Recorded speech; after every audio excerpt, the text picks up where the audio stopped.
They say you should never meet your heroes. Well, I decided to buy mine, a Tyson Killin' Caesar Hetvan Dodge Charger, except this one didn't look like the muscle car dreams are made of.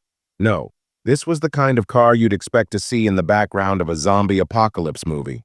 Rusty, hollowed out, and probably housing a family of raccoons. Why did I choose it? Nostalgia, mostly.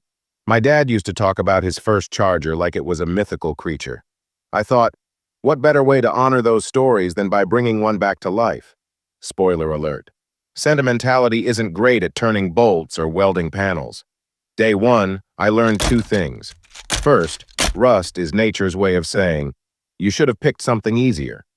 Second, my garage smelled like a mix of despair and WD-40. The restoration process started with a cleanse. Think extreme makeover, garage edition. Stripping down years of grime was like peeling an onion. Layer after layer, I questioned my life choices, cried a little, and occasionally found something surprising. Like the time I found a bird's nest in the engine bay. Replacing parts was its own adventure. The suspension, shot, the wiring, a fire hazard, the brakes. Let's just say stopping was optional.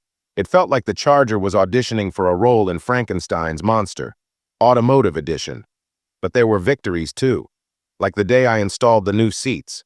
Sure, I pinched my thumb in the seat rail, but sitting down for the first time in months? Glorious. The engine was the big hurdle, a 426 Hemi that hadn't roared in decades. It took weeks of tinkering, swearing, and one memorable moment when I accidentally sprayed myself with fuel. By the time it was ready to start, I half expected it to growl at me in revenge.